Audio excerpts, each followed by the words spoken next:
Look at all those bright, shining faces. I hate it. All right, here's where I'm supposed to tell you the world is your oyster. God will bless you if you're faithful to Him. You are a big hero, and you're going to, conquer the world. Those are all lies.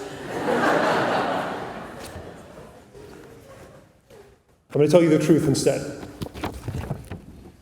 The world is your oyster. Nope. The world is in ruin.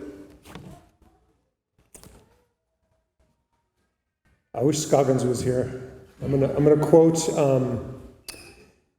the best band to come out of Ireland, maybe one of the best bands ever, the Pogues. Here's a tower shining bright, once stood gleaming in the night, but now there's just the rubble in the hole. That's the world.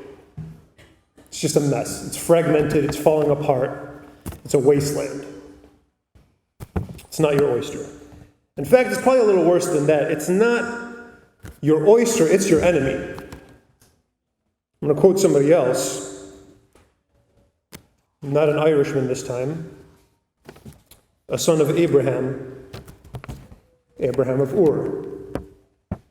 Ur of the Chaldeans. Thank you. He says, "They will deliver you up to tribulation and put you to death, and you will be hated by all nations for my name's sake." The world is not your oyster.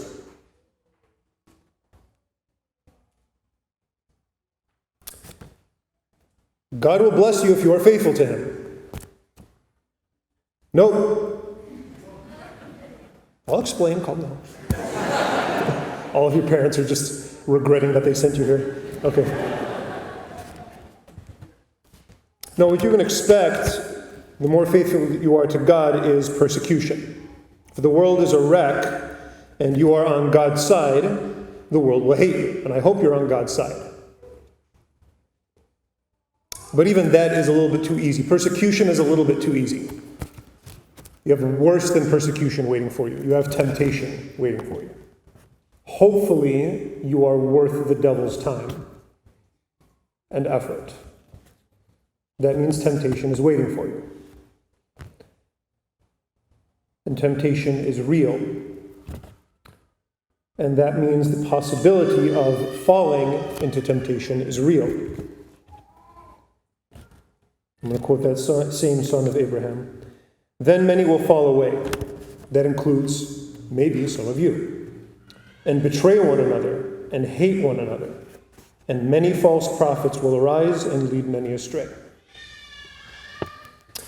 Okay, so the world is not your oyster, and being faithful to God doesn't always mean that you're going to get blessings.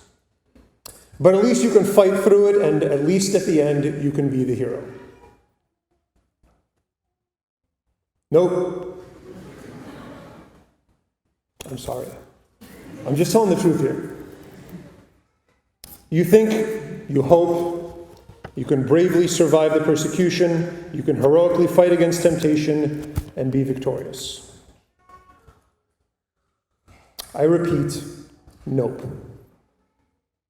What awaits you is not victory, but failure. And because wickedness is multiplied, most men's love will grow cold. Feel better? Turns out, the world is not your worst enemy. You are your worst enemy. And you will lose to yourself. And you're going to lose to yourself because you are not the hero of your story.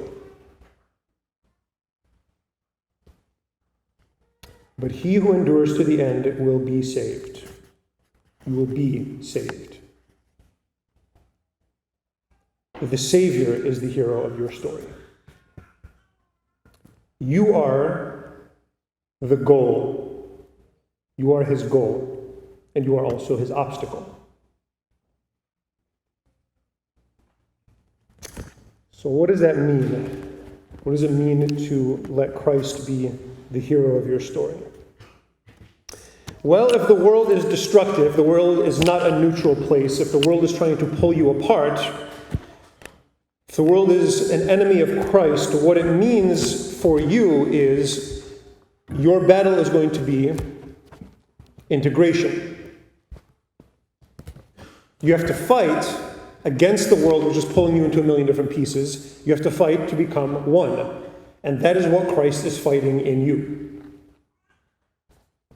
Your faith cannot just be stapled on to the rest of your life. It has to be on the inside of everything that you do. You cannot just be a writer or a filmmaker or in anything and then also a Christian. If it's stapled on, you are going to fail completely. It has to be on the inside. And you have to be fighting at least to be whole when the world is trying to pull you into a million different pieces.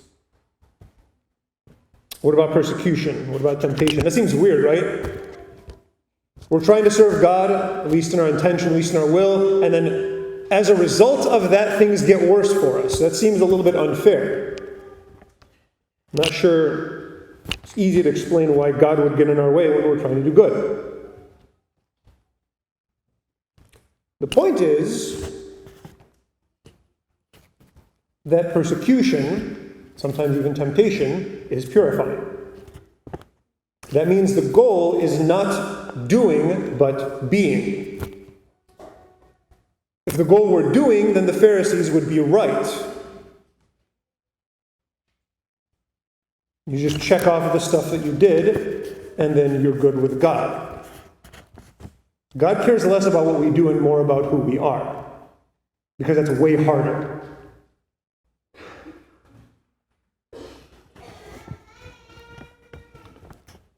What about failure? I'm an expert on that. What about when you fail? And you will.